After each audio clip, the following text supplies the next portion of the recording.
Nous fêtons, en ce mois de janvier 2026, les 50 ans de la mort de l'auteur qu'on appelle la Duchesse de la Mort ou encore la Reine du Crime, Agatha Christie. Elle a vendu aujourd'hui 2 milliards de romans à travers le monde et a laissé une marque importante dans la littérature.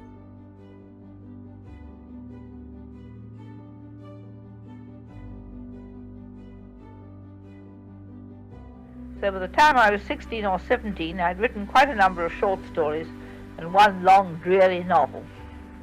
By the time I was 21, I'd finished the first book of mine ever to be published, The Mysterious Affair at Styles. And since that time, I've written something like 55 books and half a dozen plays. J'ai commencé à lire les romans d'Agatha Christie parce que j'avais à peine 10 ans. J'ai toujours été une grande lectrice et je commençais à m'ennuyer des livres pour enfants, donc ma mère m'a donné le livre Mort sur le Nil. Je suis obsédée par les livres depuis que je suis très jeune, et donc elle a pensé qu'une histoire qui se passe sur le Nil me plairait. Et comme d'habitude, elle avait raison. C'est avec ce livre que j'ai rencontré le célèbre Hercule Poirot, un détective belge avec une moustache à laquelle il tient plus que tout. Et donc, j'ai continué à lire les romans d'Agatha Christie. J'ai toujours été fascinée par le personnage qu'elle était, et un accident en particulier dans sa vie m'a fait l'apprécier encore plus. Mais commençons par le commencement. Agatha Christie est née Agatha Mary Clarissa Miller le 15 septembre 1890 à Torquay, dans le Devon, en Angleterre. Elle est la fille de Frédéric et de Clarissa Miller, et est déjà la troisième enfant. Les Miller sont assez riches, ce qui donne à Agatha et sa famille beaucoup d'opportunités de voyager et d'apprendre. Agatha voyage notamment beaucoup en France. On sait que dans sa jeunesse, elle va à Paris ou encore dans les Pyrénées. On sait également de son enfance qu'elle était déjà une lectrice avide. Elle lisait notamment Mary-Louisa Motsworth, elle voit de lire Lewis Carroll, puis, dans son adolescence, des auteurs comme Anthony Hope, Charles Dickens, Alexandre Dumas ou encore Walter Scott. Décidément, il est toujours dans mes vidéos celui-là. En 1897, la famille passe 6 mois à Pau, en France. Il séjourne dans un hôtel de luxe où la jeune Agatha est éduquée par une gouvernante française. Cette gouvernante, qui s'appelait Marie Siguet, lui a enseigné le français et puisqu'elle était du Sud, elle avait un accent qu'elle a apparemment transmis à Agatha. Marie restera avec les Miller pendant plusieurs années et les suivra à Paris et jusqu'en Angleterre. Quand le XXe siècle arrive, Agatha n'a que 9 ans. C'est seulement un an plus tard qu'elle écrit son premier poème, The Cow Sleep. Si cette année de 1900 est un début en tant qu'écrivain, cette année marque aussi, selon les dires d'Agatha, la fin de son enfance à cause de la mort de son père. En 1905, Agatha est de retour à Paris. Elle est envoyée dans une école où elle apprend le chant et le piano. Mais elle ne se trouve douée ni dans l'un ni dans l'autre et abandonne. Elle retourne donc en Angleterre. Une chose que font beaucoup de riches anglais à cette époque, c'est de voyager dans des pays chauds pendant l'hiver. Et vu qu'ils ont colonisé la moitié du monde, ils ont toujours quelque part où aller. Mais un endroit qu'ils apprécient particulièrement, c'est l'Égypte. Beaucoup y passent l'hiver pour profiter du climat sec, notamment pour leur santé. Et quand ils y sont, ils s'essayent aussi à l'archéologie. Alors, ce n'est pas le cas de la famille Miller, mais c'est par exemple le cas de Lord Carnarvon, un riche anglais qui financera la découverte de la tombe de Toutankhamon par Howard Carter en 1922. On pourrait croire que c'est ici qu'Agatha tient la passion pour l'Égypte et pour d'autres pays que l'on peut retrouver dans ses romans. Mais pas du tout. La petite Agatha s'en fiche pas mal. Elle continue d'écrire. Elle écrit notamment une pièce de théâtre qui s'appelle The Blue Beard of Unhappiness. À 18 ans, elle écrit une première nouvelle, The House of Beauty, qui se transformera en son roman The House of Dreams. Elle envoie cette nouvelle à plusieurs magazines dans l'espoir d'être publiée, mais est rejetée. Pourtant, elle a envoyé cette nouvelle sous différents noms masculins, Mac Miller, Nathaniel Miller ou encore Sydney West. Il est très commun pour les auteurs femmes de soumettre ou publier leur travail anonymement ou sous le nom d'un homme afin d'être prises au sérieux. C'était le cas, par exemple, de Jane Austen, auteure sur laquelle j'ai fait une vidéo le mois dernier, qui publiait ses romans sous le nom de A Lady, encore George Sand, qui s'appelait en réalité Aurore Dupin. Malgré ses rejets, elle écrit Snow Upon the Desert, un roman que l'on verra à 6 maisons d'édition. Elle n'a toujours pas de succès, mais reçoit un message d'Eden Philpotts, une auteure anglaise, qui l'encourage à continuer d'écrire. Parlons un petit peu de la vie privée d'Agatha. On sait que dans sa jeunesse, elle fréquente au moins 4 garçons et est même fiancée à quelqu'un. En octobre 1912, elle rencontre Archibald Christie à un bal. Seulement 3 mois après cette rencontre, le couple se fiance. Et seulement 2 ans plus tard, la Première Guerre mondiale éclate. En août 1914, Archie est envoyé pour se battre en France. Le couple se marie donc pendant le réveillon de Noël de la même année à Bristol. Mais Archibald n'est pas le seul à s'investir dans l'effort de guerre. Agatha est volontaire dans le Voluntary Aid Department à la Croix-Rouge anglaise. Entre 1914 et 1918, elle travaille environ 3400 heures au Town Hall Red Cross Hospital en tant qu'infirmière de guerre. Elle travaille également comme assistante d'apothicaire.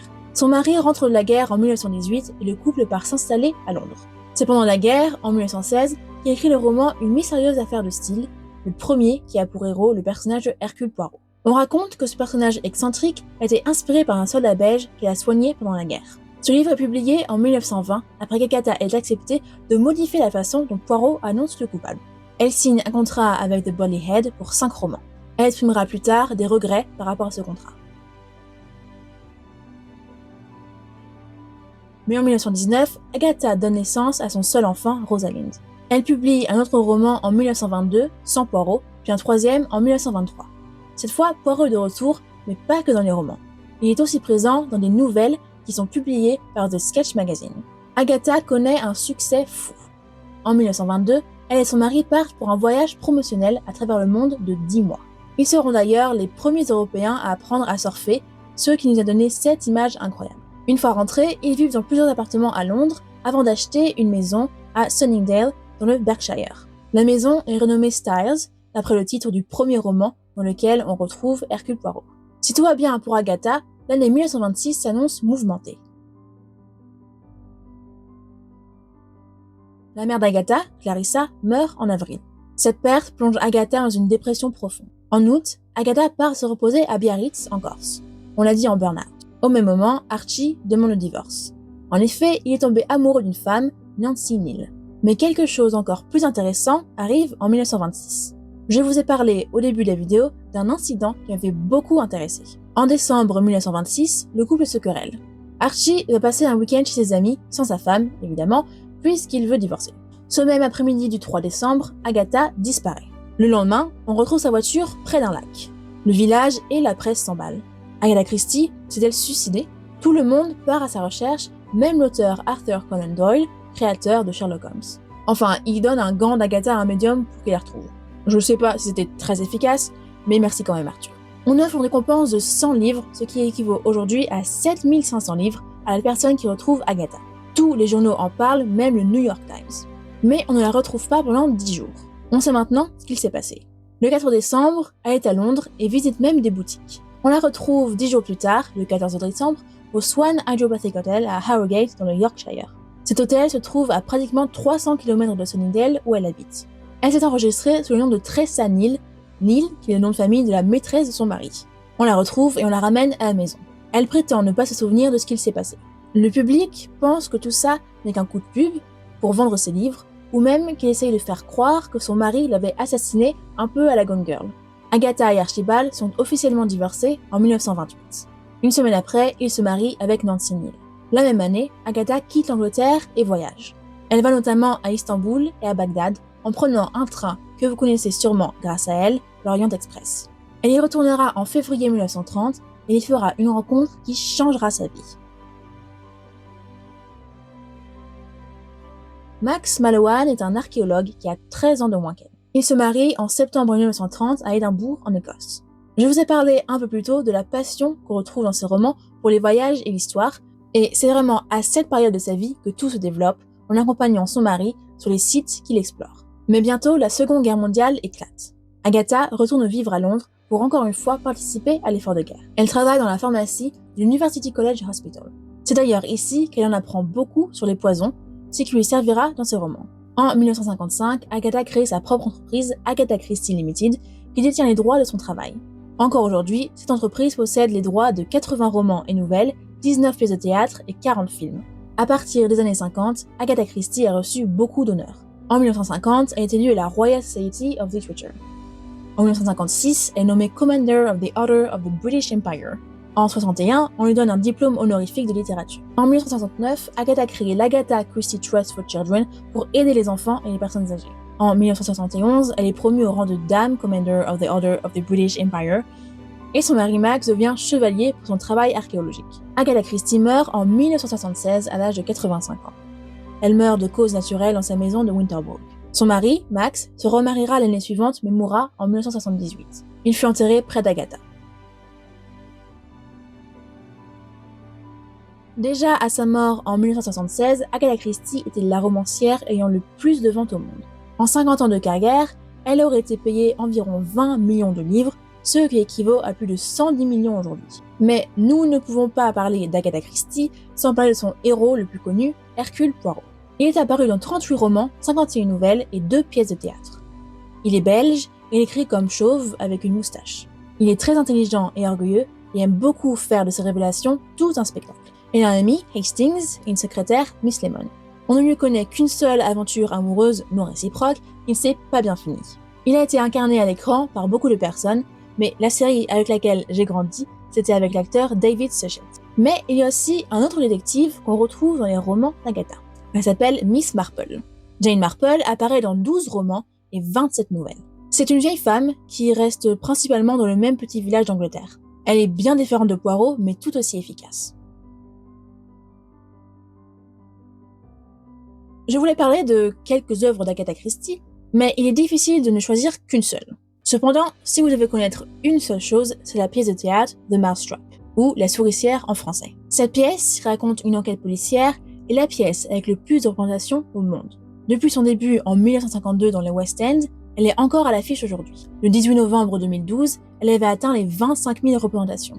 Le petit-fils d'Agatha, Matthew, est devenu millionnaire à 9 ans quand il a reçu en cadeau les droits de la pièce. La pièce est originellement un mystère écrit pour la radio en 1947 pour les 80 ans de la reine Marie. Avant de terminer sur Agatha Christie, je voulais aussi parler de quelque chose dont j'ai déjà parlé dans mon documentaire sur Enid Blyton. Enid Blyton, c'est l'auteur du Club des 5, des livres pour enfants qui paraissent dans les années 40. On peut retrouver dans le travail de ces deux auteurs des représentations datées et stéréotypées de certains groupes de personnes. Un livre qui a fait couler beaucoup d'encre récemment, c'est Ils étaient 10 d'Agatha Christie. Le titre original comporte un mot qui n'est plus aujourd'hui considéré comme acceptable. Le titre a donc été changé sur les éditions les plus récentes. Mais le titre de ce roman étant le titre d'un poème dans le livre, certaines personnes protestent contre ces changements. C'est un sujet compliqué et très intéressant qui amène à beaucoup de débats, mais je trouvais que c'était important de le mentionner. Avant d'attaquer Agatha Christie, il faut se rappeler que ces livres sont publiés dans les années 20 et que certaines choses qui étaient acceptées à l'époque ne le sont plus aujourd'hui. Comme je l'ai dit à propos d'Enid Blyton, les auteurs ne sont que le reflet de la société dans laquelle ils existent. Voilà, c'est à peu près tout sur Agatha Christie et sa vie tumultueuse et incroyable. Avec sa passion et son travail de recherche, elle a créé l'un des détectives les plus reconnaissables et elle a changé le monde de la littérature du crime.